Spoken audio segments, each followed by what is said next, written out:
All right, there we are. We're live. Yank and Kiwi podcast episode 28. And as always, I'm your host, Brett, the handsome, charismatic one, and still filling in for Sam. I'm Diente, the soon-to-be hostage. Yeah, yes, he is. You know what? Today, Diente, today started out funny. Okay, what happened?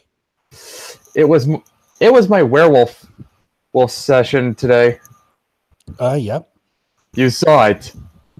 I saw it had gone up. Haven't had time to watch it yet.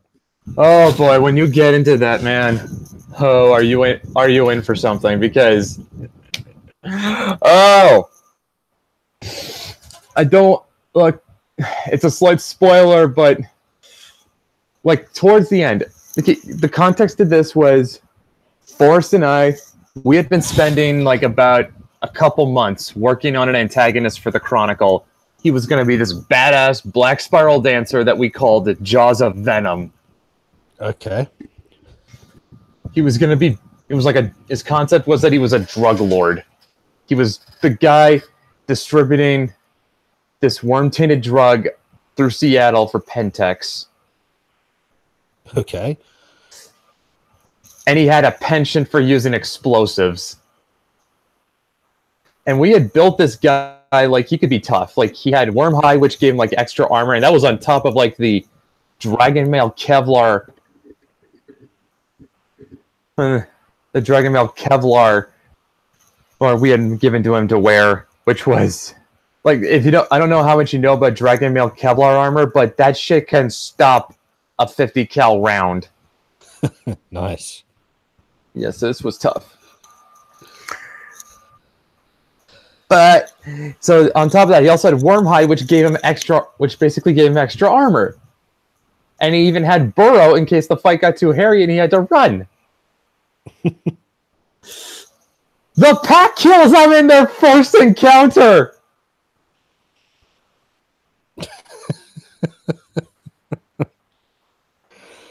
They killed him in their first encounter. What happened was Bard, his character Rose and Roz, his character calls the herd. They caught his scent. Yeah.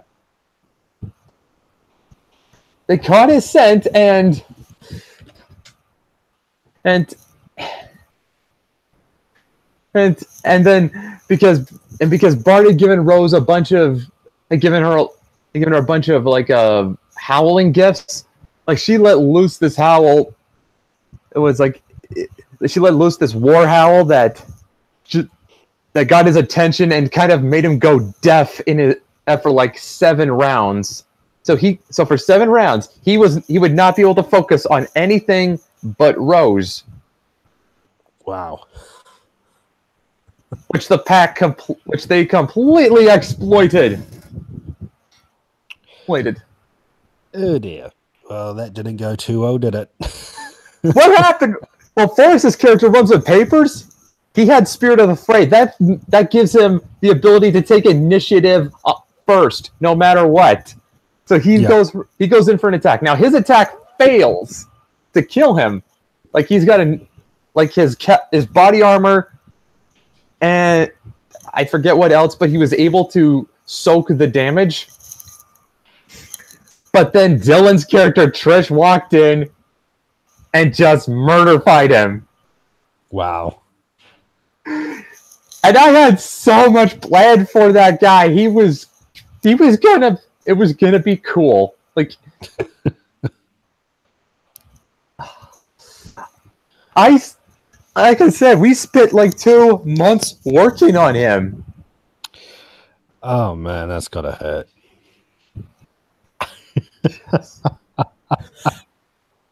Oh god, yeah, like I mean, like actually we've been like he came from even like way back months, like way back when, like months ago, we even had another plan for Jaws. It was like after. Yes, Dylan, I still am salty. I am never gonna let this go, Dylan. I will never. You killed Night Black Spiral Dancer Dylan. You killed him. Killed him.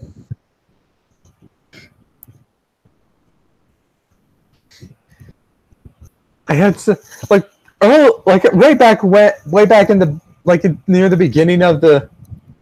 Yes, and Dylan responds with a bunch of funny faces. It way back at the near the beginning of the Chronicle, Forrest and I had a plan that he was going to after the first fight the pack has with him, he gets away, he tracks them back to their cairn, and he was going to throw a bomb that was filled with mouthpiece. It's all you need to know about that is that if that bomb had gone off, it would have destroyed the cairn and tainted it for good. And that would have given the pack a personal reason to want to kill him. But that didn't happen, so we had to adjust it. And so I thought, since we're putting together this grand moat between the Bonar and Glasswalker tribes to get some sort of peace between them, because they are kind of at each other's throats in Seattle, why not just have him toss a bomb into the middle of it and wreck everything? Well, that didn't happen either, because then Forrest brings in a new character, which is Anuktina Theruj, that comes from North Dakota, that wants us to help him then liberate his sept from the North Dakota pipeline. And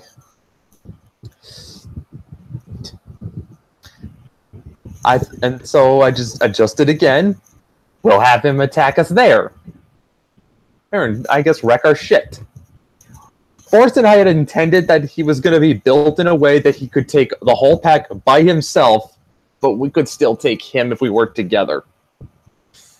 Unfortunately, we severely overestimated how tough he was, and we made him rank 3.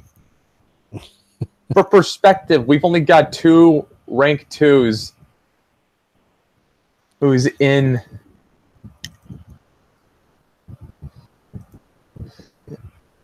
We've only got two rank 2s who's in the pack, which runs with Papers and Culls. The rest are rank 1.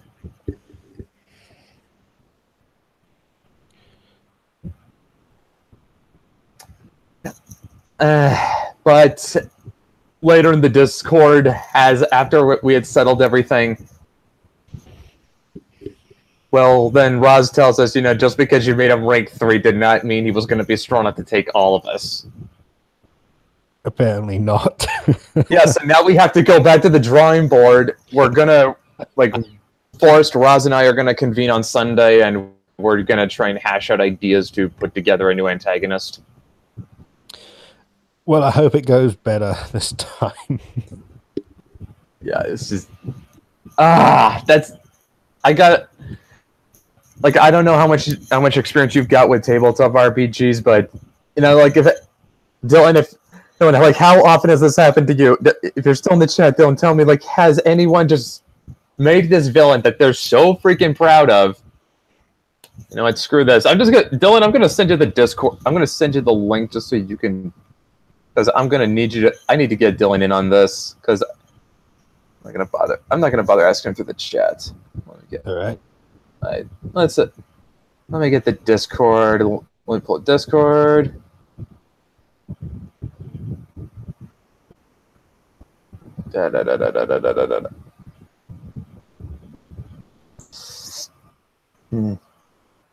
So while I get that, how's shit been going for you since last week? I've been going good. Can't complain. Just same old shit, really.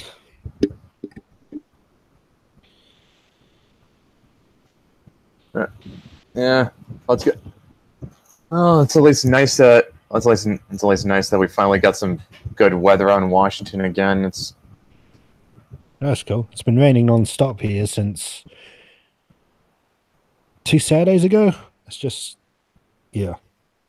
Just 2 Saturdays. Dylan's not showing up in Discord, so he may not actually pop up. But I'm gonna save that question for him if he does. Yeah, no worries.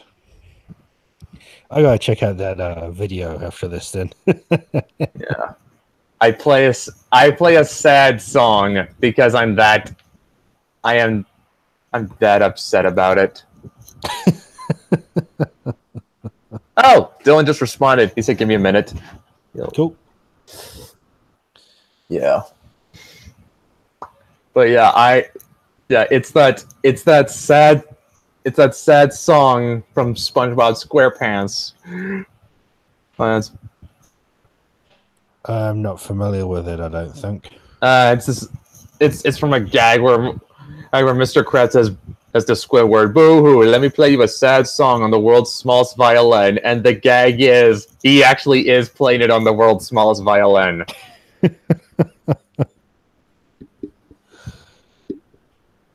Yeah. I played that. You can hear the audio in the background because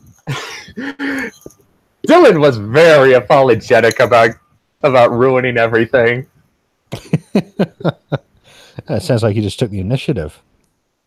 Well, I suppose I can't fault him for that. No, but I can still be mad that they just that all my plans went up in smoke. Yeah, that would suck. That would suck. Wow. Hey, there you are, Dylan. Hi. Hey, yep. That's Dean Tay. Say hi. Hi. I assume I'm on the Yank and Kiwi podcast now. Yes, you are, Dylan. Yes, you are, Dylan. You gotta tell me, like, I don't like if I guess correctly, you've got quite a bit of experience with tabletop RPGs. I started with second edition D&D. I got taught by my dad. First time I played with people that wasn't my family was third edition. Like a lot of D&D. I skipped fourth and next.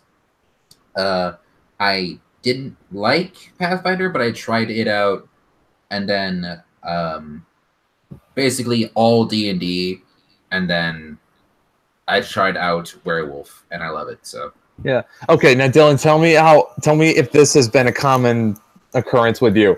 Okay. As the GM spent time putting together what is supposed to be a badass and epic boss character, and the party just nukes him in their first encounter.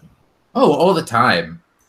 That balancing is such a hard thing to get right every time. Sometimes you make something that's where your players just stomp the yard all over their asses, and other times you make something where their chances of survival are so small that it's amazing even the strongest of them lived.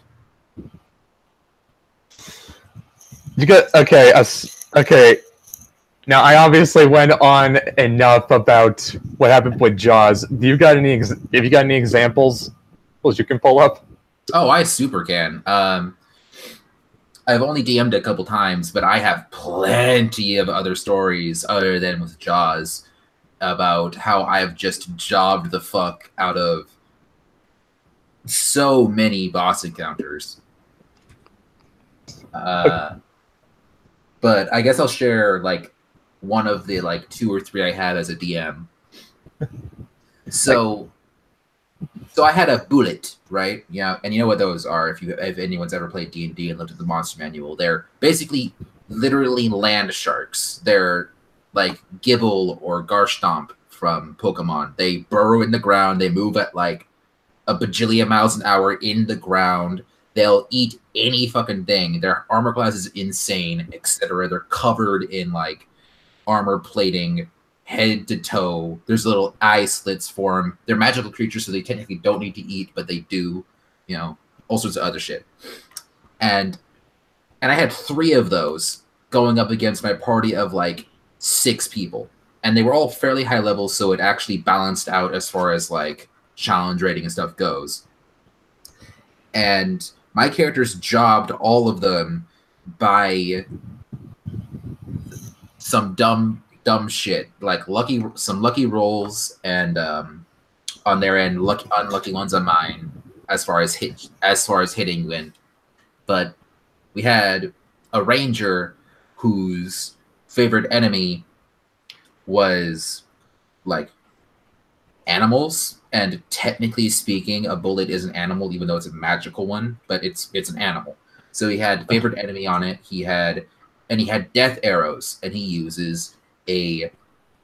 has many shots, and his bow is like a magical bow that turns arrows into multiples of the same arrow. So he shoots one arrow and uses many shots, and then it basically turns into like 500 arrows. Like think green arrow and like his arrow, where it just explodes into like a bajillion arrows. Think that's what he had. And so he shoots one arrow and kills all of them after like the second round of combat, because he crit and hit and rolled a max damage, and then I had to roll on the like how his specific like magical item worked is I had to roll on a percentile to see how much the damage multiplied. Because that's how it worked. Basically, it would say like this many arrows were like conjured, and doubles damage or increases the damage by that much. And I got a 100, so it went from 1 times max damage to 2 times max damage to that number times 100, and he just turned these things into paste with a single shot. So that happened. They didn't even get any loot because they were literally liquid. Like, I was like, well, good job, guys. Altogether, you guys lost 5 HP. I'm going to cry in a corner now. Let's go take a break. You know? Like, so that's like my most, like, stunning example that a player ever did. Okay, how did you originally intend for that encounter to play out? Originally, because I intended them to either succeed or lose. It was because bullets are animals, so I don't expect like the bullets to run away. I don't expect them to come back, stronger. I don't expect any of that stuff. I expect it to be and basically the end result was what I intended, where it was hey, you guys have done a lot of not combat, and you guys are in an area where these things are, and on this percentile, you got some. That it was a random encounter. So it was just a chew the fat piece. It wasn't like Jaws. Yeah, Jaws was supposed to be plot critical. Yeah, I understand that.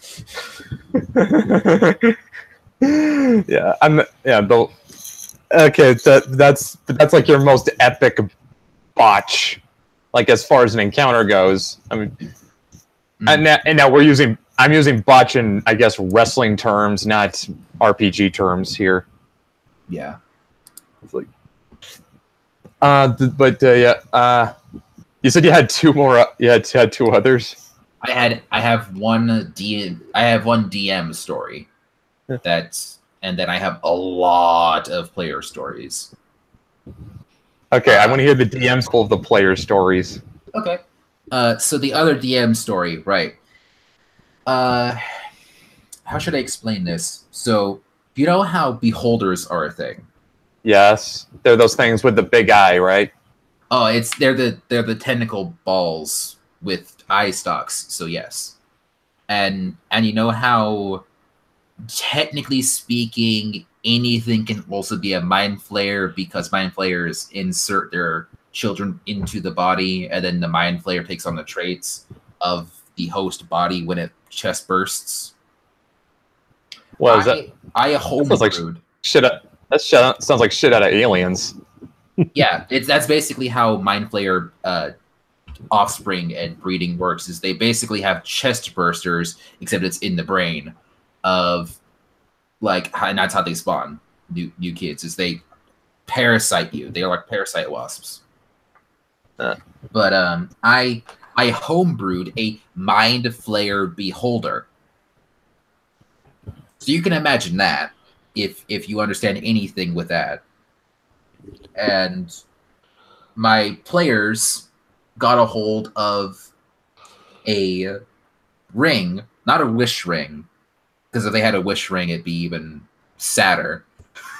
But they had this ring that they gave to the monk because what it did was it upped like your dominant stat by 5. It gave you basically like it basically acted as if you had 20 in that stat on top of a potential 20.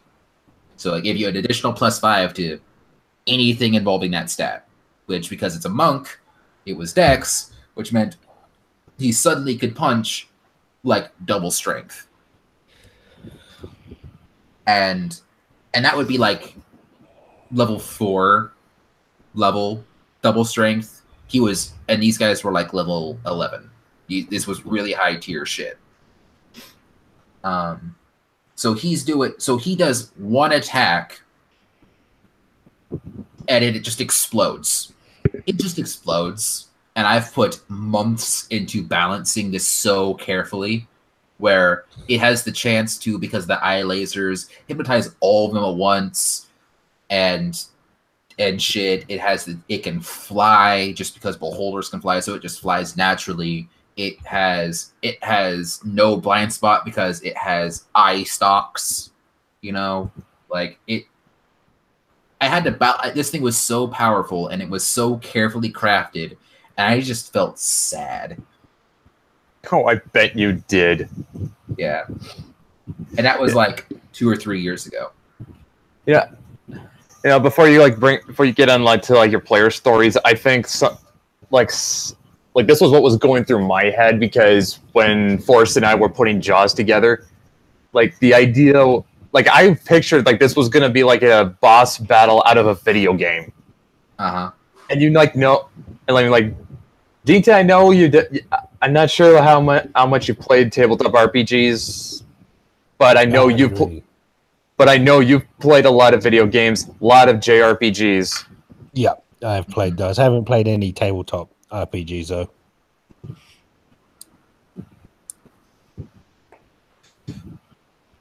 Yeah. Yeah, and I mean, like how those epic boss battles go. Yeah, I do. I have a fair idea of those. Yeah, just as an example, Golbez in Final Fantasy IV.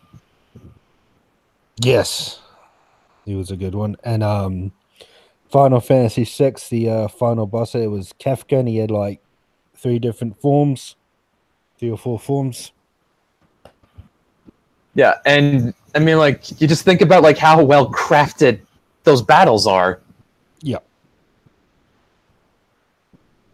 Oh, yeah, they were great fun. I mean, Breath of Fire Part 2 had some pretty major ones as well. Yeah. But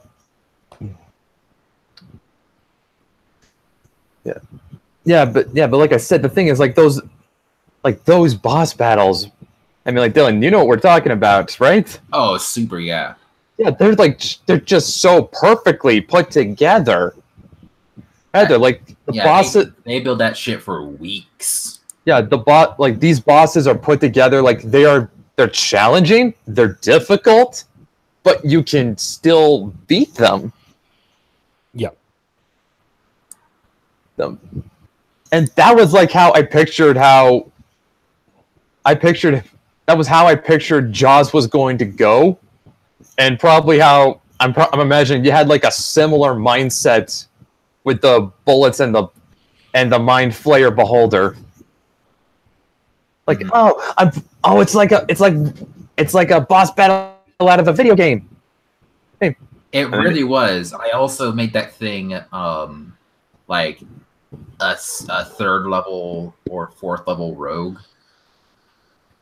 And so it had like cunning action, and it had class levels, so it had like it just got one-shotted, and I still remember that thing, and I'm like, wow, that took me literally a month every day. It gets just job it out like a bitch. Yep. It's like who? I guess yeah. I guess just for like if we're going with the wrestling parlance, what's the fastest you've ever seen a guy get jobbed? Dinte. Oh God. There was one match. I can't remember who it was. It was done like in 6 seconds. Oh, it was Rikishi versus Eddie Guerrero. That would be the fastest. Who was the one that got jobbed in there? It was Eddie Guerrero. He walked in, Rikishi just dropped him and then sat on him immediately, and it was over. Like 6 seconds. This was about 7 seconds. Like, due to how turns during rounds actually are in game. This was a 7-second. I am fighting you, like combat. Wow. Like, yeah, people forget that sometimes that in most tabletop games, a round of combat, so your turn takes up 6 seconds, and that is both sides. So not even that. Actually, this was maybe a second and a half. Actually, now that I think about it, because only 2 people out of the total 7 did stuff. Yeah, that's probably more accurate. This was like a second and a half, and then he was just headless. Oh my God! Give me 1 second. I guess of all people to get turned into a jobber, you wouldn't think it'd be Eddie Guerrero. No, this is when he first came in, though, and you know how Vince felt about the WCW employees when they first entered.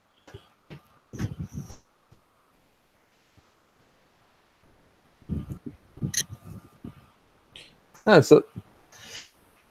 yeah, it's just like considering where Eddie later went on in his career, it's just hard to believe that he was ever a jobber at one point. Yeah, that's true. I mean, they did the reverse with Diamond Dallas Page. He was very big in WCW, but they completely fucked him over once he went up to WWE.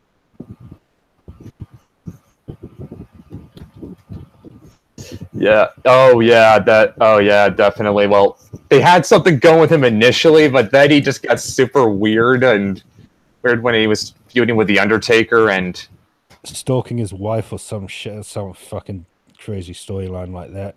Well, Sorry. Yeah. Okay. So yeah, we were just talking wrestling.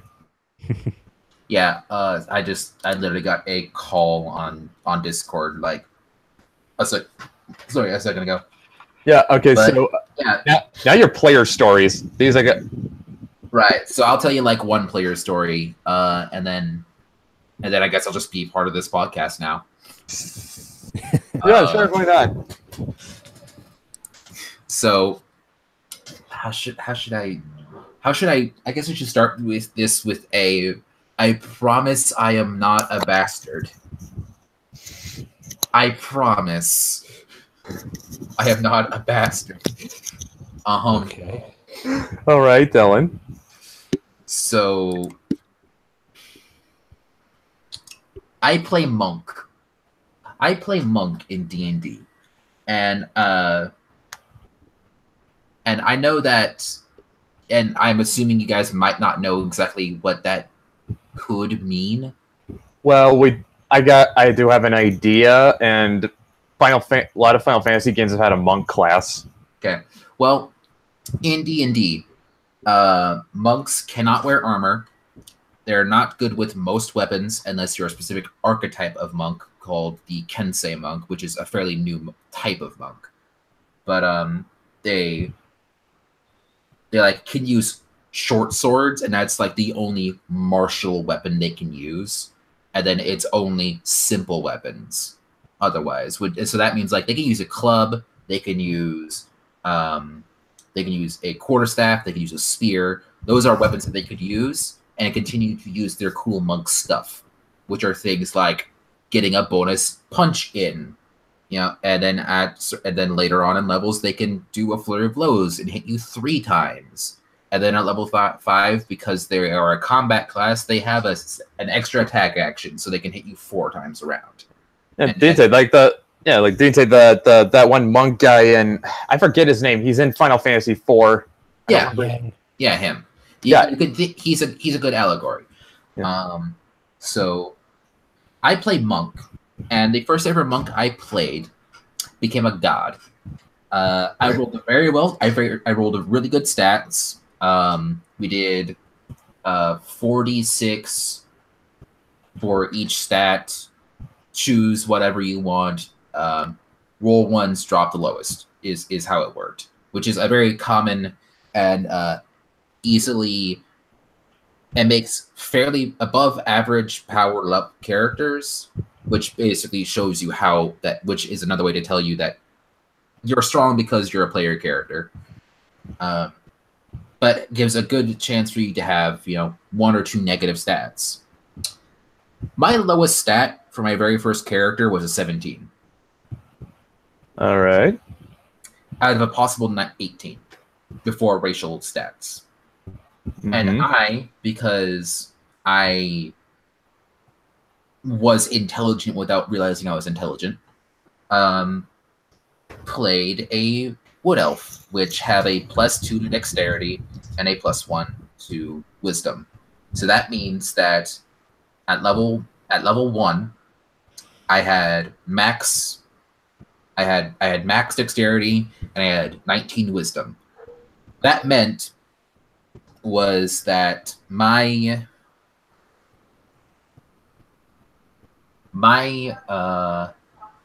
armor class was like 19 at level 1. I was almost untouchable.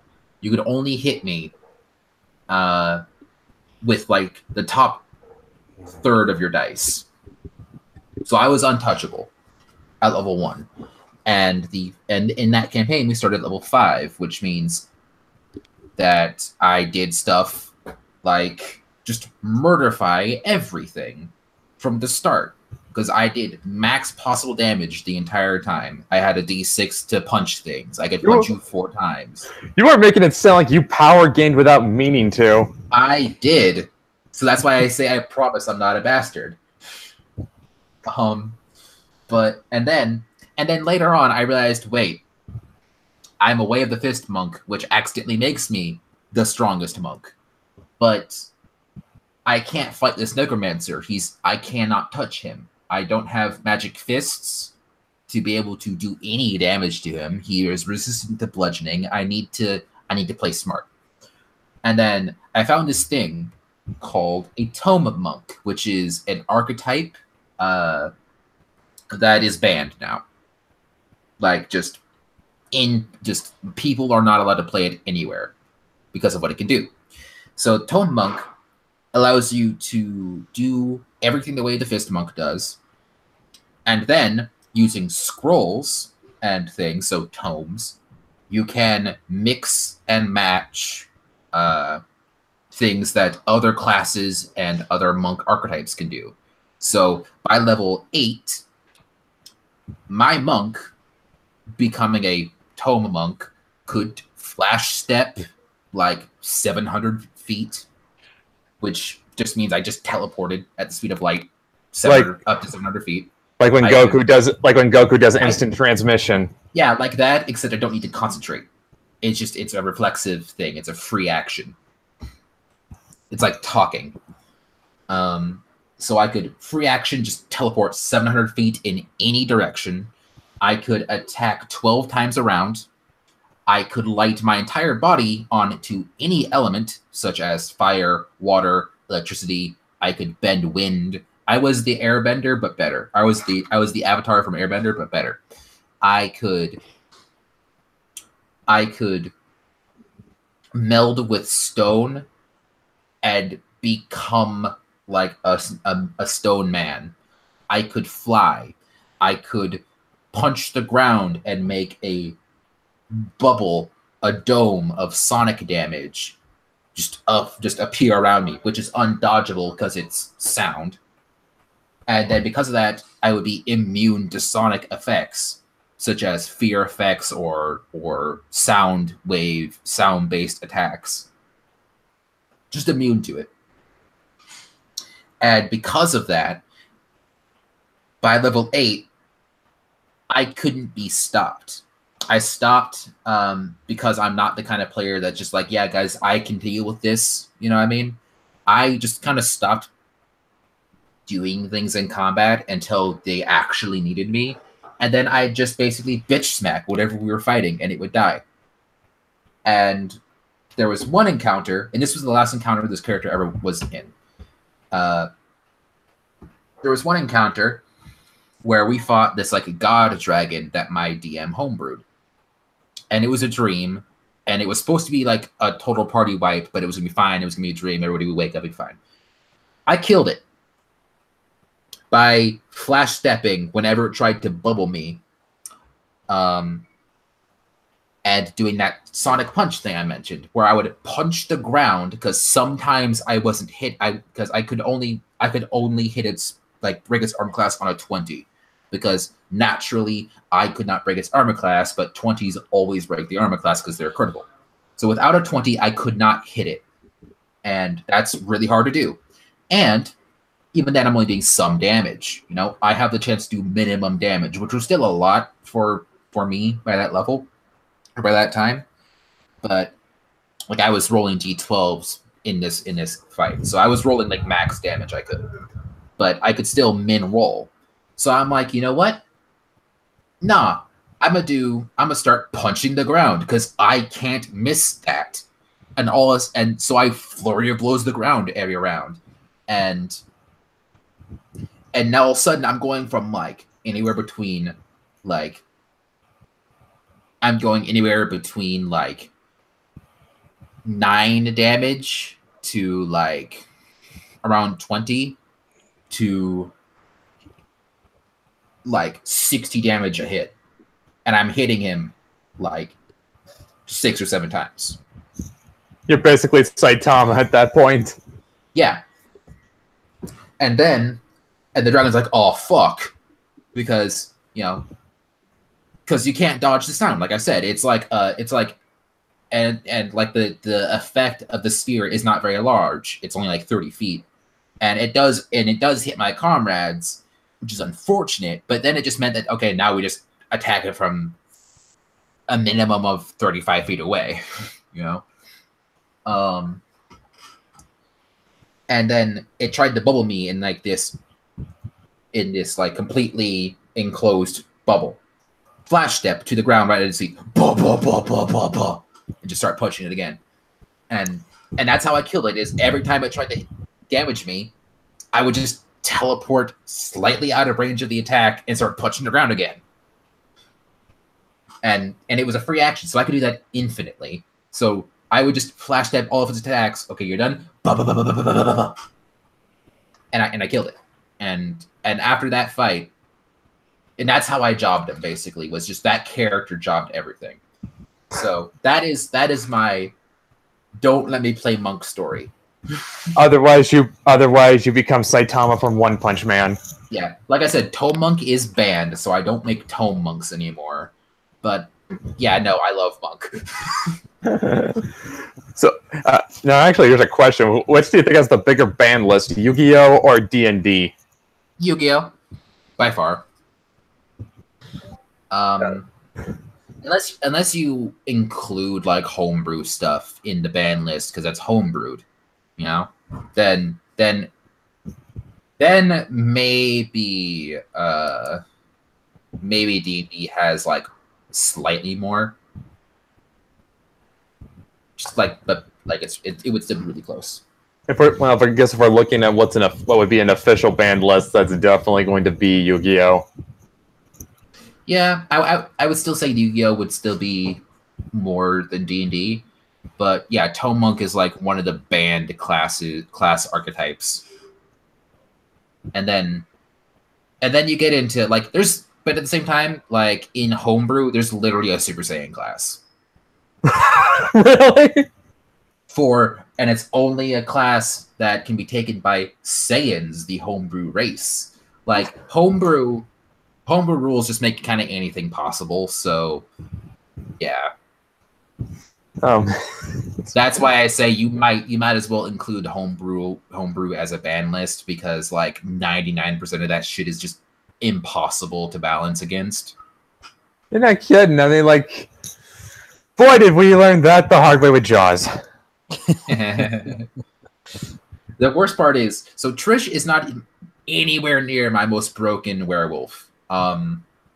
She, first off, she does the least amount of potential damage. She has 2 strength. I typically make something that has anywhere between 3 to 4 to 5. Just anything above 2. You know, like she is my weakest character I've ever made. And she still one-shot the guy. So imagine if Ariana Jeanette Gustavus, my Silver Fang, was in that fight. Or imagine if Uruhura, the one that smashes to pieces, my Red Talon, was in that fight.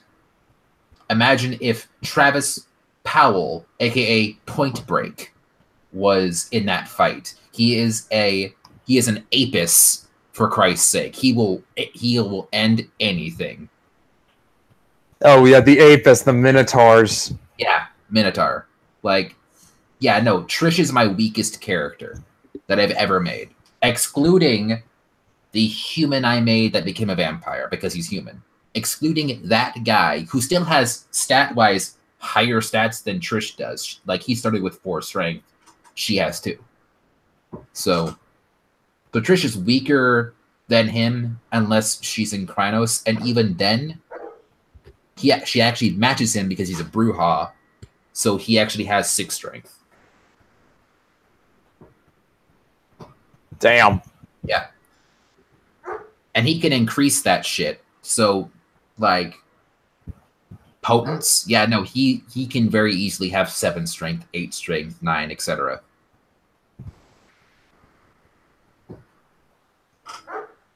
It's just like the only reason Trish was able to one-shot him was just because Rose got him.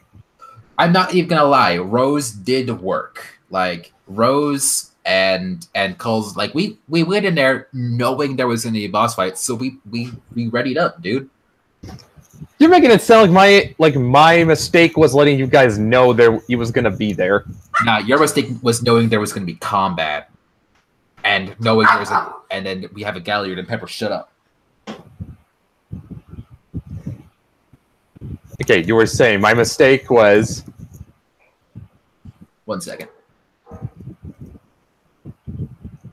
Alrighty. Yeah, but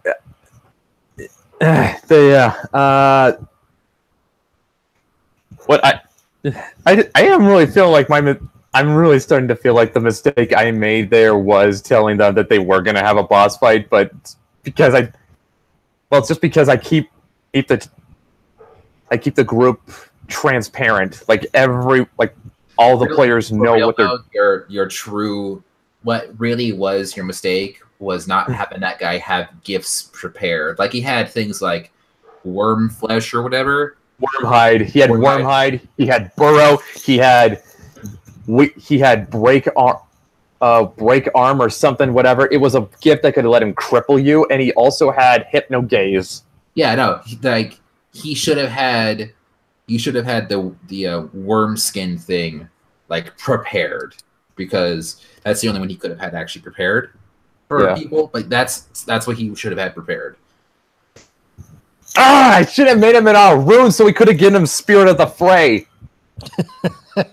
I mean, even then, he's a Metis. I don't know how much Gnosis runs with Papers has, but there was the chance that, technically speaking, runs with Papers could still outroll him, because how that works is if your enemy has Spirit of the Fray and you have Spirit of the Fray, you roll initiative like normal, but you get a free +10 each of you, and then for each Gnosis you're willing to, like, spend, you get an additional +10. So technically speaking, you can have a +110 to a 1d10 roll if you have 10 Gnosis and your enemy has 10 Gnosis. And then you roll and see who has the higher number, if you're willing to both spend all of your Gnosis.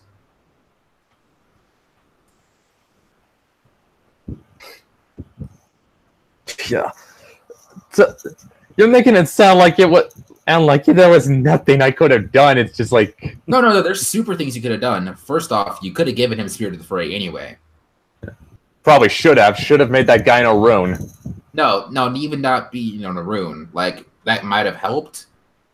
Like it would have possibly given him more rage because he said he had 5, but was a Philodox, so he would have had 7. Well, he was a rank 3 Ardern.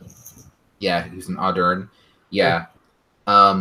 There's no technically, unless depending on I guess a storyteller, but there's no real like, hey, I am this auspice. I can only have those gifts. Nah, like there are plenty of Philodoxes and Rybadashes I've seen that have Spirit of the Fray, either through actually having a gift because they're rank 2, or with spirit deals, or a fetish, or something. Yeah, it's just because like if you're what I've sort of gotten the vibe I've sort of gotten off is that in theory you could learn any gift, but if you like take a gift that's outside your breed, outside your auspice, or outside your tribe, it's going to be a lot more work. Yeah. As far as actual progression goes, that's obvious. It's 5 times level of the gift. So getting Spirit of the Fray as a Philodox is 10 experience points. But you're making an NPC that's supposed to be a boss, so he has technically infinite XP until you feel he is balanced and a worthy challenge, and then he suddenly has 0 XP. It sounds like the other mistake Forrest and I made was that we build him like we would have any other player character. Yeah, technically you should always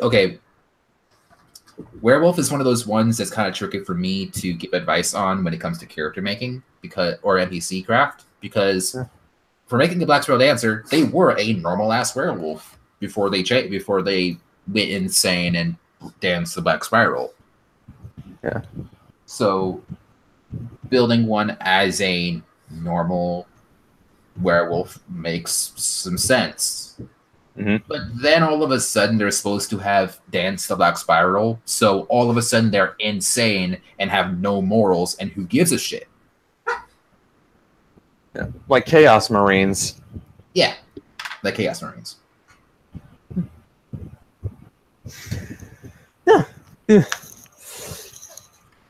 Yeah. So, Dean, you have any comments? You've been quiet. Oh no, like I said, I don't really know too much about this, so I'm just listening in and learning, really. Yeah, because like Dinta's got more with video games than tabletop gaming. Gotcha. Yeah.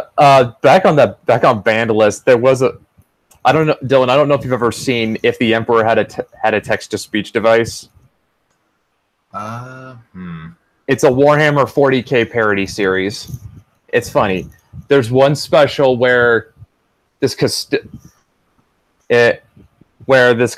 plays against Tzeentch, the Chaos God of Change. Mm-hmm.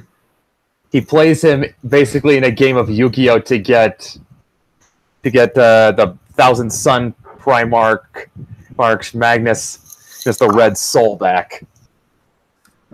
And like in text to speech, Tzeentch is basically portrayed to be like a giant nerd. Heard it. And when the custody says, "I will play you at Yu-Gi-Oh!" Tzeentch is like, "Oh ho! You must have quite the intellect to have mastered such an intricate game." They just respond with, "It's not really. It's not." And Magnus has the best line. The only thing intricate about this game is its banned list.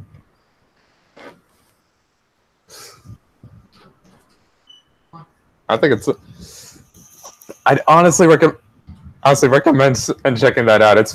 I will link that video to you guys later. It's hilarious. Sweet. Yep. But yeah, My dog's a jerk. how about your dog, Dinte? Is it a jerk? No, not today. My one's inside, but the neighbor's dogs jumped over the fence and's trying to get in. But Oh I shit! can't do much about it at the moment. Sure you can. Beat yourself and leave. Well then, the worst thing I have to deal with my neighbors is they have a fucking rooster. Oh no.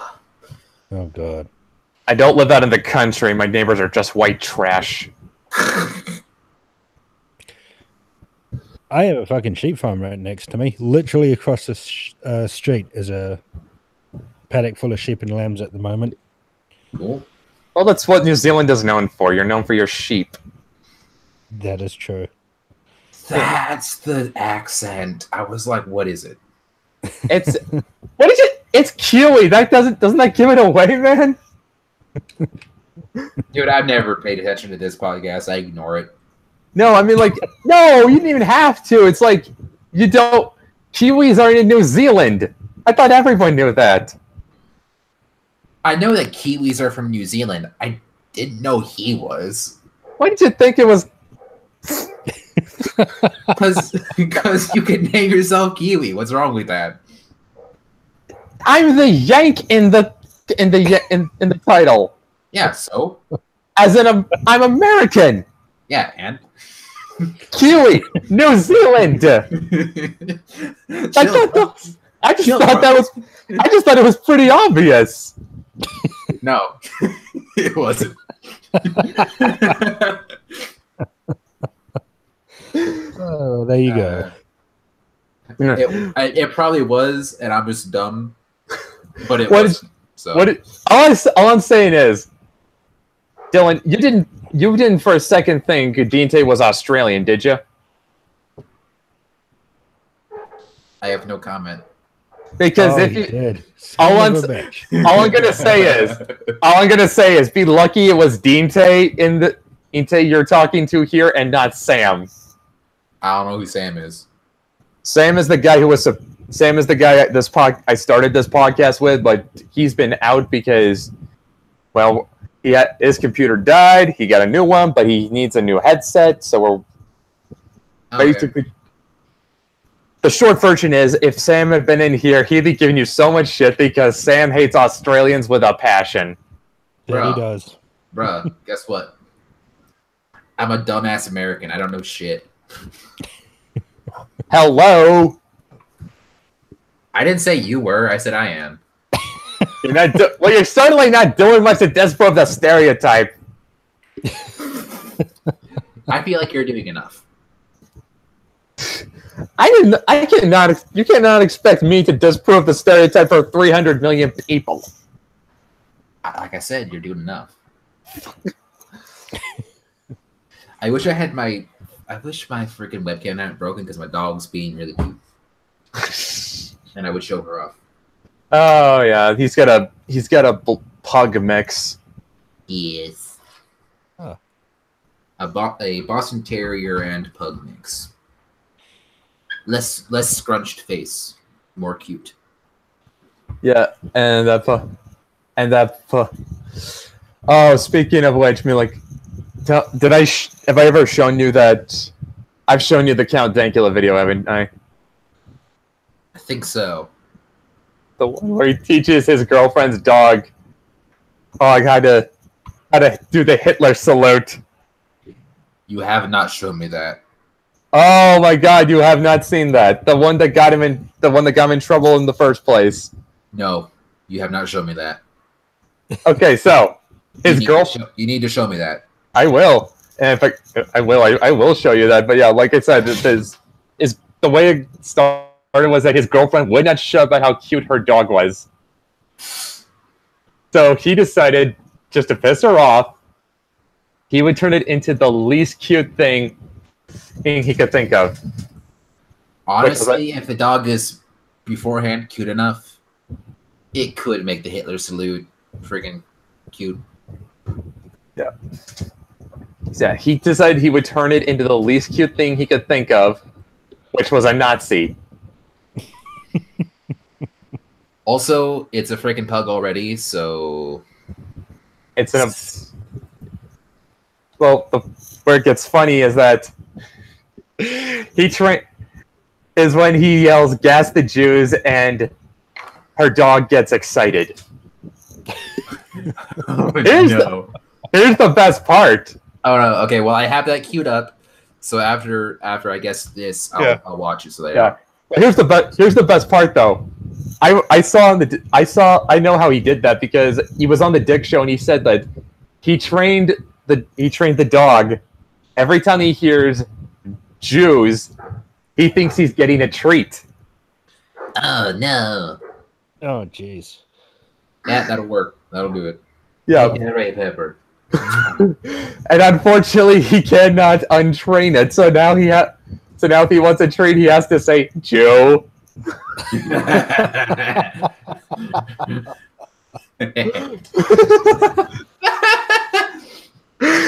And then of course, oh yeah. Did you edit out what? Oh, that I'm gonna have to remember that. Let's just say, Roz. Yeah, Roz. Let's just say, Roz. I'm not gonna hold it against you. It was funny, but I might. It was so funny.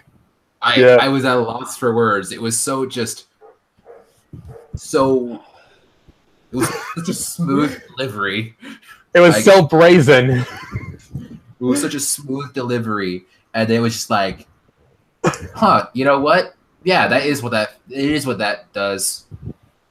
You see what happens is in an earlier session, in a session last week, we had the pack go up and make talents, which are like basically one-shot fetishes, like they're only good for one use.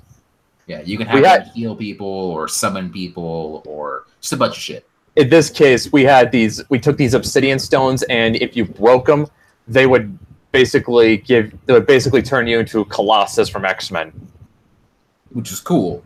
Yeah, but calls the herd-handed Lily some, and of course he said it will make you strong, make your skin tough, and make you look like a word I cannot say unless I want to get flagged by YouTube twice in the same day.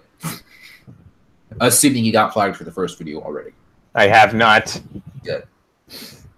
But yeah, yes. It starts with an N and ends with a lot of letters. It continues with more letters. But yeah, it's just it was and the people watching the stream fucking died. It was hilarious. Yes, it was. Yeah. Yeah, I guess okay. If anyone, and on the off chance of being too obtuse, I think everyone remembers that one PewDiePie video.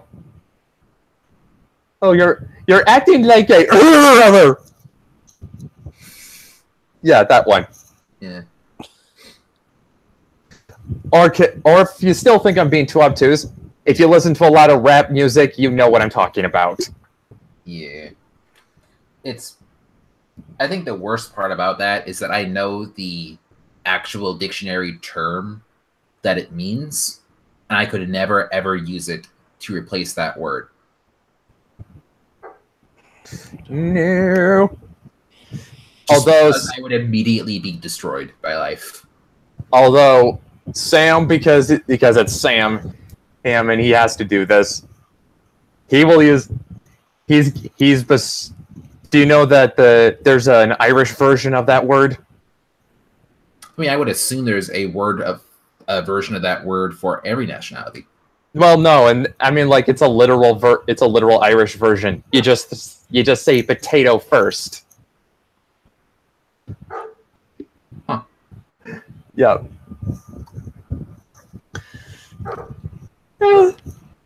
Yeah, he does that to me all the time. Nice. I've tried figuring out what a good one for Kiwis would be, but I can't get anything except lamb. Lamb.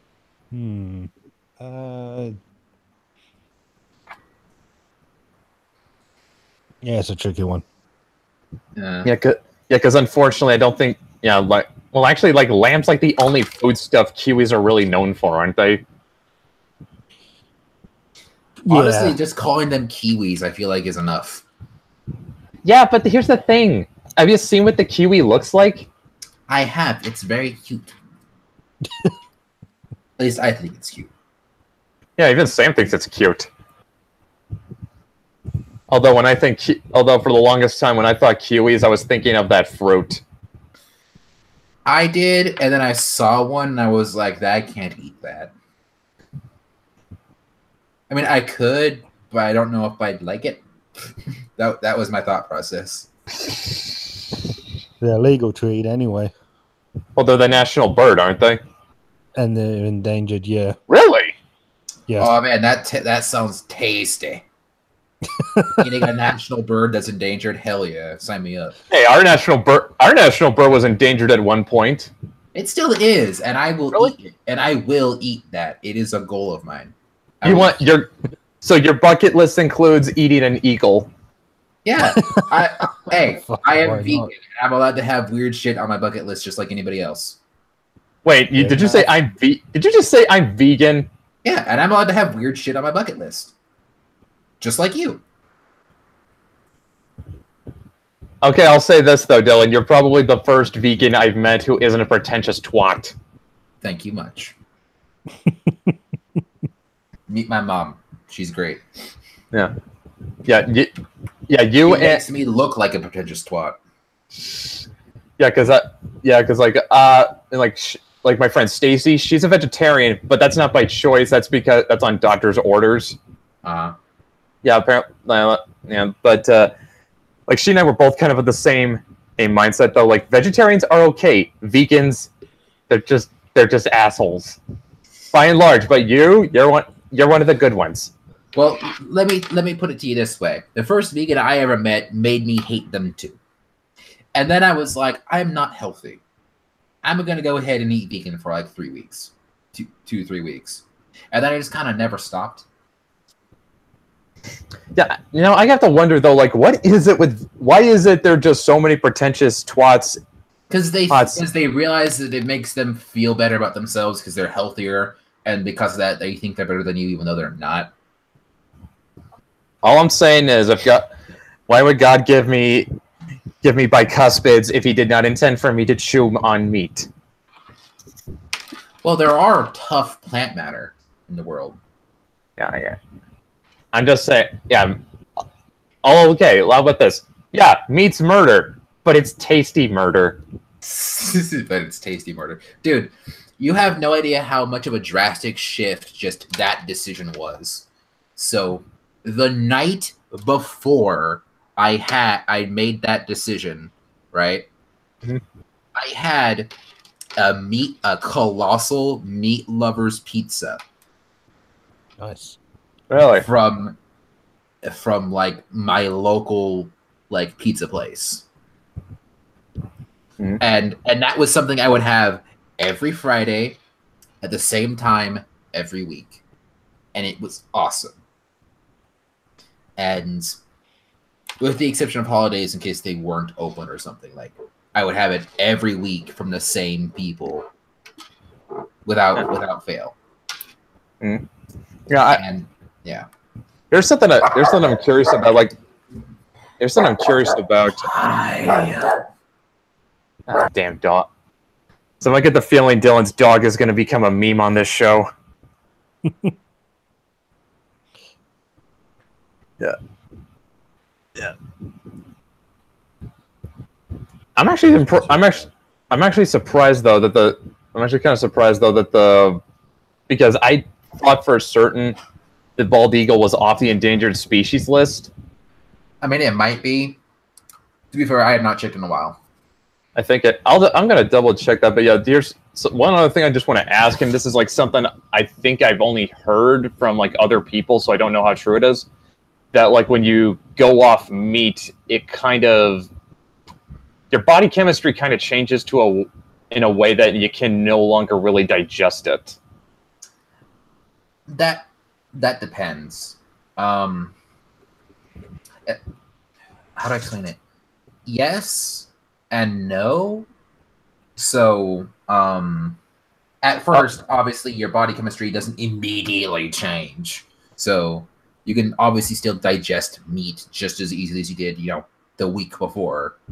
But after a while, it does a little bit. Like it just doesn't taste as good, and it just doesn't feel as appealing to look at even after a while. Like I went to an all-you-can-eat Chinese buffet like 2 weeks ago to celebrate my granddad's birthday, and everybody there ate a shit ton of meat, and I was there eating like noodles, having like salad, and drinking Mai Tais. and dirty Shirleys and being just fine, you know. Yeah, I could.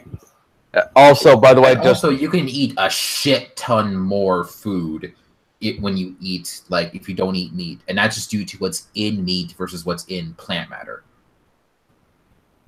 Yeah, actually, here's something I gotta wonder if you've heard of. You familiar with the paleo diet? I am. Didn't try it. Yeah, the paleo diet supposedly, Dinte, this is like it's supposedly the diet that our primitive ancestors lived on. Okay. Like there's no grains, there's no dairy, right? And I think about the only thing that counts as meat in this diet is like fish. I'm gonna pull this up just to see what the typical staples of the paleo diet is. So how did we get to this topic? I don't know. Okay, so here's what the Mayo Clinic says. If you go on the paleo diet, you got to eat fruits, vegetables, nuts and seeds, lean meats, especially grass-fed animals or wild game, fish, especially those rich in omega-3 fatty acids like salmon, mackerel, and albacore tuna, and oils from nuts and fruits like olive oil and walnut oil. And honestly, I think it's because you brought up, hey, I'm a vegan. I'm allowed to not some weird shit on my bucket list, and one of those was that you wanted to eat an eagle, and I had to check, and I was wondering if the bald eagle was still on the endangered species list. I Googled it. It has not been on the endangered species list since August 9th, 2007. All right, then. Yep. Good for eagles. Yep. When can I get one on my plate? I'd recommend you go out to Colorado. Noted. Maybe you know what? I'll do it for Thanksgiving and have an old-fashioned Thanksgiving, like quote-unquote turkey dinner. Oh God. Well, okay, are you just saying that's an old-fashioned turkey dinner, or were they actually killing eagles for Thanksgiving? I'm saying that because I haven't had bird in forever. That's why I say old-fashioned, because it's been almost a decade. Actually, I'm actually gonna pull up what eagle meat is. What eagle meat might be like. Whoa, what the? Okay, there is a. Okay, the first page on Google has 3 videos. One says bald eagle meat tastes like shit. Another says find incredible quality. Wait, it's incredible quality meat at the Giant Eagle Meat Department. It's a grocery store. Yeah, it says I found one on Quora.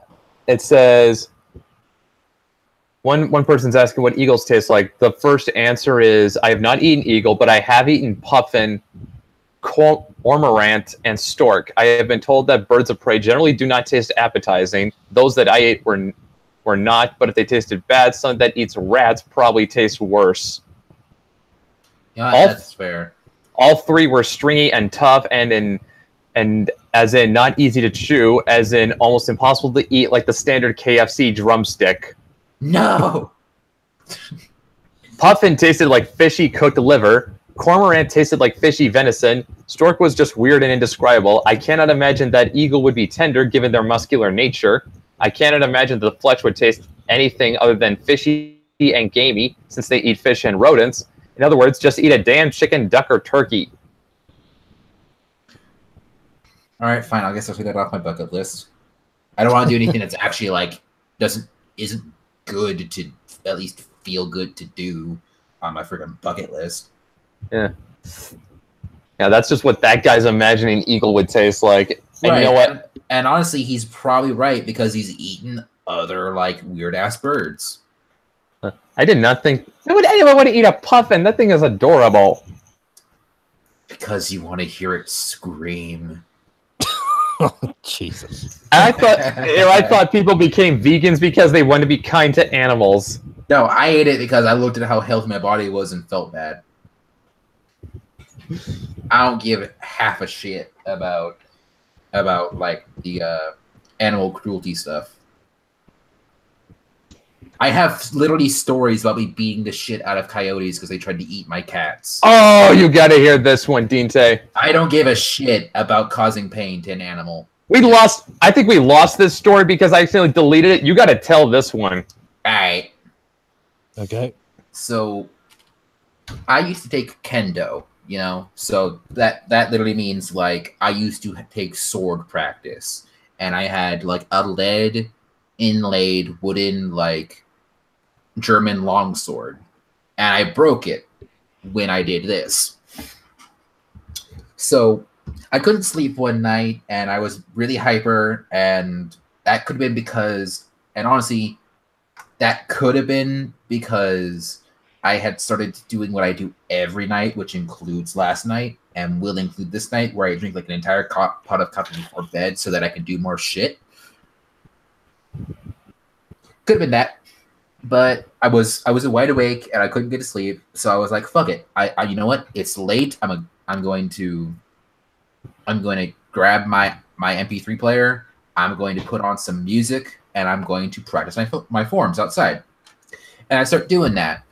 And during like one of the lulls in my music, like while it's loading up the next track, basically, I hear this weird sound, and it's coming from like the other side of the house. This house is not the house I currently live in. This house is like kind of in the boonies. Obviously you aren't like in America, but other than of course you, Brett. Boonies is basically being out in the country. Yeah, like out in the boonies, like in Oregon, like in Oregon, still in the boonies. So like Oregon is pretty wildlandy in a lot of areas, but like think the wildlands of the wildlands. That's kind of where I was at. And anyway, I go out around to the front yard, and it's not like impossibly dark. It was a really bright night, like really large moon, a lot of stars out. It was a gorgeous night out, so I could actually see. And at first, I think it's my dog, Duke. And Duke is dead now because he was just old as shit. But he was a black lab and golden retriever mix. So he was a real stocky dog and low to the ground and stuff like that. And I thought he was trying to get under the porch. And I was like, no, Duke's in my room. Like, after a second. Like, no, Duke's in my room and he's asleep. And then the light hits it after I'm moving around. It's a fucking coyote. And I see what it's trying to get at. And it's my cat and her kittens. And I'm like, fuck no. And I hit this thing with my wooden sword and get its fucking attention. Like I whack this thing in the flank. And now I am fighting like sword versus teeth and claws on like me and this wooden sword versus this coyote and its fangs and teeth and its fangs and claws. And I finesse this fucker like hardcore. It can't get any spittle on me. I'm dancing around it like a badass, to be honest. And then eventually I'm like, you know what? Whole ham. And I baseball swing this thing in the face and I break my sword on it. And then I say, fuck it. And I throw the bat away. I throw it away. Like I throw it behind me. It's broken. It's useless to me, in my opinion. And now I'm fist fighting this fucking coyote.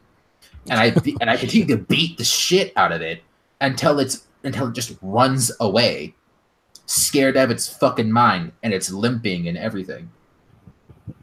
And then about like a year and a half, 2 years later, I'm in the woods behind the house, and I see this coyote, and I look at it. It looks at me, and it fucking runs. And I jokingly say now that either A, that was the same coyote. I did my dog after I say the story. Either that was the same coyote, and it was running away because it knew how badly I beat the shit out of it before, or that was one of its friends, and it knew not to fuck with me. And my cats were fine, by the way. Like, I stopped that thing from touching a single kitten. Nice. Yeah. Yeah, so I'm gonna be gone for a couple minutes because I gotta feed my dog. All right. Well, okay. Yeah. Have you ever seen anything that awesome happen? No, not really. Nothing like that. I think honestly, it sounds like honestly, this sounds like shit you would expect to come out of Australia. That's true. That's true. Like, I can just picture it, like some Aussie, like his cat's again like harassed by a dingo, and he goes out and just bites it. Yeah. There's no real dangerous predators in New Zealand. The most dangerous thing are the 3 poisonous spiders we have, and that's about it. Yeah, I mean, I remember like Sam told me like it's like New Zealand law that that snakes get killed on sight if they enter the country. Yeah, pretty much. Yeah. Yeah, there's nothing really dangerous here like that at all. Yeah, I mean, like, fuck, even Washington is more dangerous than New Zealand. We got wolves and cougars and black bears, although black bears are considerably much less dangerous compared to, say, grizzlies. Like a black bear, basically, don't bother it, it won't bother you. Grizzlies, if that thing sees you, let me put it this way. If you have a friend with you, you outrun your friend. If you're by yourself, yeah, might as well just kill yourself at that point. Tell that to that fucking crazy bear guy. What was his name? Was that the guy that Werner Herzog made a documentary about? Yeah, he spent time up in Alaska, and he stayed longer than he should have, and this fucking bear tore him and his girlfriend up. Yeah. Grizzly Man, I think that was it. Was that the... Yeah, I forget his real name though, but yeah, he's known as the Grizzly Man. Yeah, Grizzly Man. Yeah, it's about Timothy Treadwell, that's his name. That's it, yeah. Fucking crazy guy, man. Nuts. Yeah. To live among Herzog's remarkable documentary examines the calling that drove Treadwell to live among a tribe of wild grizzly bears on an Alaskan reserve. Yep. Why? He got him and his fucking girlfriend killed. Yeah, I mean, like, Dylan's crazy. Now, he's not crazy enough to fight a bear, though.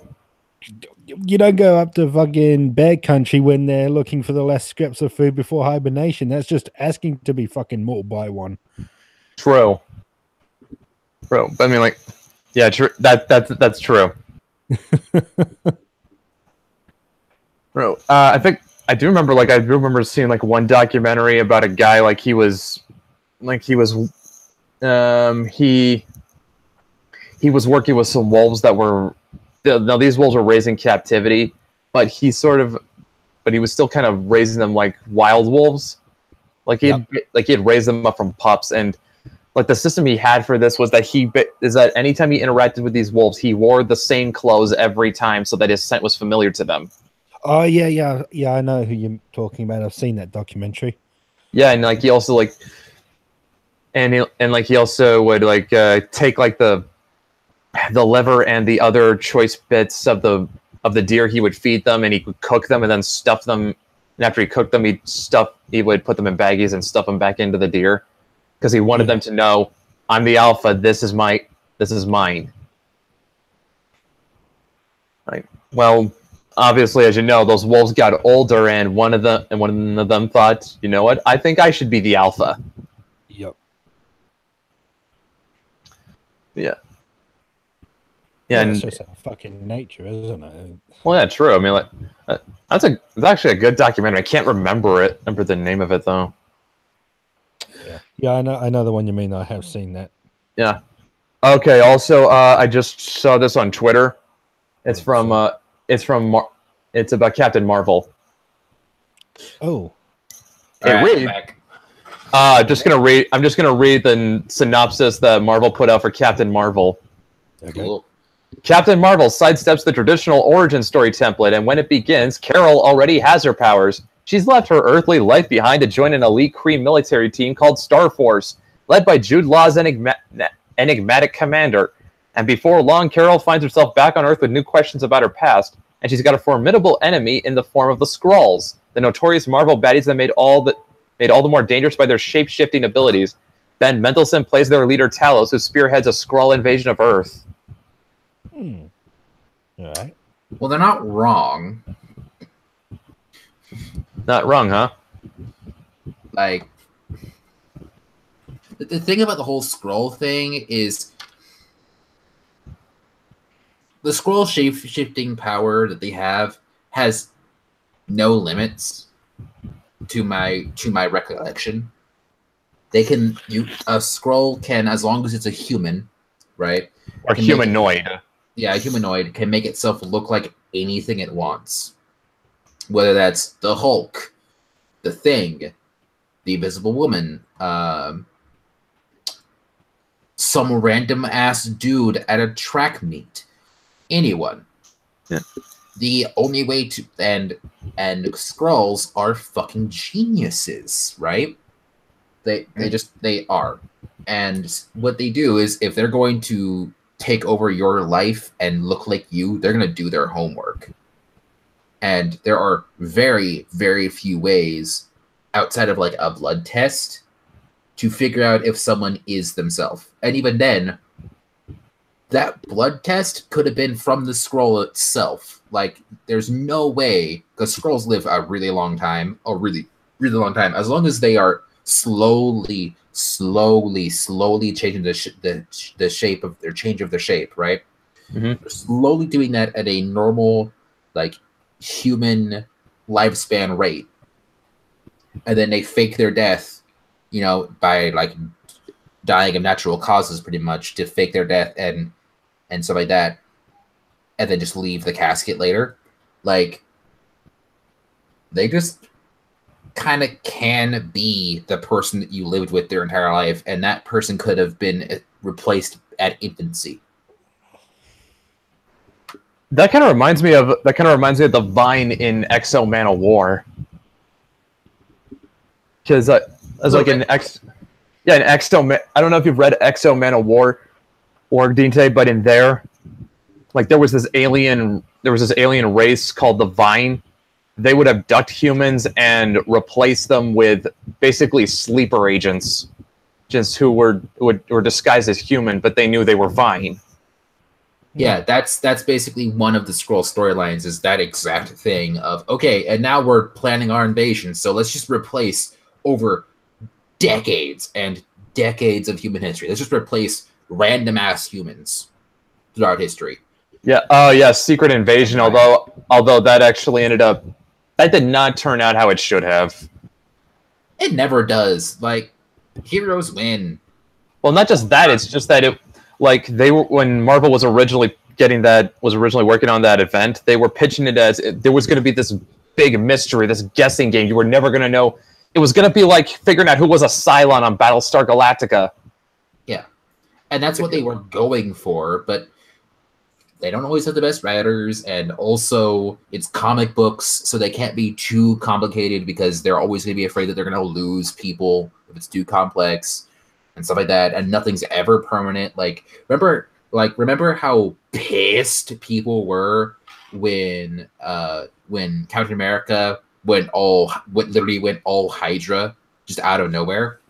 Oh yeah. Well, to be they fair, were like, it's gonna be permanent. Like, what the fuck, guys? And then, everyone who's smart was like, it's not gonna be permanent. Shut up.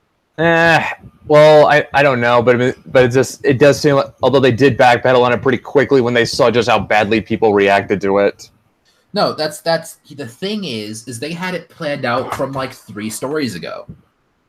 Like 2 or 3 stories ago, Captain America had the like super soldier serum removed from his body.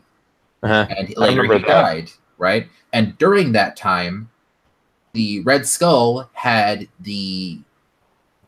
all of the psychic power of Professor Xavier. He had stolen his powers, like 100% stolen them, and had learned how to control them and everything. And you're telling me that and a super soldier serum makes Captain America extremely resistant to mind control and mind altering like phenomenon. But not only was that body of his, when he could resist those things, in peak physical condition permanently due to the super soldier serum, but it had the super soldier serum in it. The body that the Skrull would have been mind fucking and changing the memories of was old as shit, didn't have the serum in it, and was helpless and everything like that. And they had like a solid like 2 days where they were literally just walking together and stuff and getting to people to live and things. You're telling me in that time this hyper psychic powered Red Skull couldn't have mind altered or altered the mind of Rogers? Fuck no, of course he did. In fact, that's what had happened, as later on is revealed in that actual storyline where he became a Hydra agent. Yeah. Wow. So, I mean, I guess if you step back and look at a big picture, okay, sure, I can see why, but I mean, like, not everyone was. I think you have to sort of already give. Cause some people forget that sometimes, not always, but sometimes you can logically connect multiple storylines together. Sometimes people forget that in comic books that storylines can be connected. Yeah, but those stories were super connected. Yeah, what I was going to get at though was that you can't really expect everyone to be caught up because not everyone buys comics regularly. Oh no, that's true, and without context, because they wanted it to be a mystery and things. Without context, like it was a huge slap in the face to the original creators of Captain America because they were Jews and Hydra was just worse Nazis and things like that.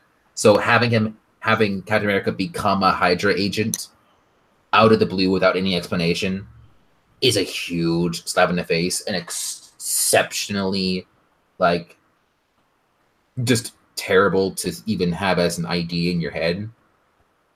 Like without context. But once you have context, it's still a pretty lame like plot twist and plot point because it's still a comic book. You know it's not going to be permanent. Yeah, honestly, I think a lot of this comes from the fact that like comic books today, they seem to be written a lot like TV shows. Yeah, like they're trying to have these serialized storylines, and they always seem to write these storylines for the trade paperbacks. Like these stories are meant to be like read in collections. Which and the thing is like not everyone has that kind of time and money to devote to that many comic books, dude. I mean, like, you should just honestly, I think it's better if just you can tell a single story like within a single issue, or failing that, if you have to, stretch it like maybe 2 or 3. Yeah, and mini storylines happen all the time, and they are typically super successful. Like one of the, because there's been a few obviously with different Sons of Wolverine and things, but like a good chunk of the in my opinion at least, a good chunk of the Son of Wolverine like comic books like stories, especially the ones that are like 3, 4, at max 5 like issues long, are really, really good. They got great pacing. They've got like you know, great, fairly good twists in them. Like, yeah, like they can be really good. Yeah, yeah, I'm not saying they can be. It's just like this whole like these 6-issue or even like longer issue arcs. Like those aren't tailored for like your regular monthlies. They aren't. Those are those are better suited to graphic novels, like things that are meant to have a definite beginning, middle, and end. Mm-hmm. Yeah, but as for like, imagine the Death of Wolverine comic books, which are already so good. Yeah, imagine that, but as a legit just graphic novel, like straight up book. I guess I could see that. I mean, like it would be so much better because in that graphic novel they would have had so much more time to flesh out character and things. So yeah, it could have been infinitely better, and it was already such a good miniseries. Yeah, exactly. I mean, like if you got to go, I would just say like if people are gonna write comic books, like if you have to stretch a storyline out, like keep it 4 issues at most. Like Old Man Logan, like you remember that shit and how insanely good that was? Imagine if that had been a graphic novel. It kind of is it wasn't. It basically is a graphic novel. I mean, like when it's collected as a trade paperback, the thing reads like one.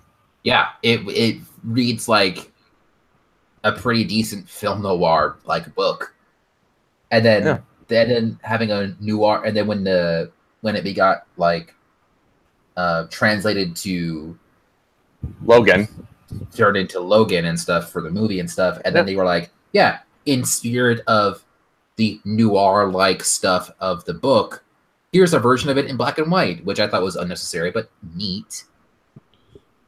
Yeah. Have you seen the black and white version of Logan, Dinte? Yes, I have. It came with the Blu-ray I got. Yeah, I thought it was neat, but I didn't think it was necessary.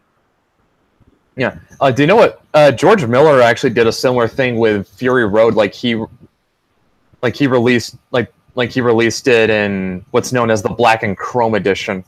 Yeah, I've seen that. Yeah. And actually, I think to hear him tell it, that's kind of the version he prefers. Yeah, and I can see that. I can see why people would prefer the black and white version of Logan. I can see why, but come on, I want to see the brightness of that sky. I want to see how dark it actually is in the forest. I don't want to see artificial darkness just because it's black and white. Yeah, I can see why. I mean, in the case of Fury Road, I think it definitely works because I mean, like, I think it definitely works with Fury Road because of like how artificially saturated the colors are in the regular version. Mm-hmm. Yeah, and I agree with that one because the original Logan was just made to be a very dark and sad movie. Like it had its funny moments, it had its comedy, it had its up moments, and then it had its soul crushing defeats. Yeah. You know? Yeah, but I'm talking like in the case of Fury Road because in Fury Road I super agree that its color scheme, because I was actually going to get into that with the Logan thing. Okay, then because of how Logan was shot and what it was supposed to be, its colors weren't insane for an they were obvious muted. reason. They were muted, but they were there. Yeah. Like, and then, but something like Fury Road, like it's supposed to be kind of out there, so its colors reflected that, and then that just so happened to lend itself to a different kind of like color theming. Yeah, which is where you get the black and chrome edition, where it's just like very stark black and white. Yeah. No, I mean like, or like where it's or like where you get like that super stylized black and white over in Sin City. Yeah. Oh yeah. Yeah, those were good. Yeah. There's actually there's a 40K fan film called Hell's Reach that also kind of does that. It couldn't even tell this was done in Source Filmmaker, believe it or not. Wow. Okay. Yeah, I'll have to, it's actually pretty good. It's kind of like an adaptation of the Hell's Reach novel, which is about a Black Templar at the Battle of Armageddon. So did you actually decide to watch anime and feel better, or did you just get on the podcast to vent and complain about what I did? Dinte and I did not start the podcast at least until 3 hours after we ended the session. And I didn't even know about it until Brett told me when we started the show. Yeah, because like that was just because like we kind of literally start the podcast when Dinte gets off work. Gotcha, makes sense. Yeah, is that about right? Yeah, pretty much. Yeah. Wait, can I?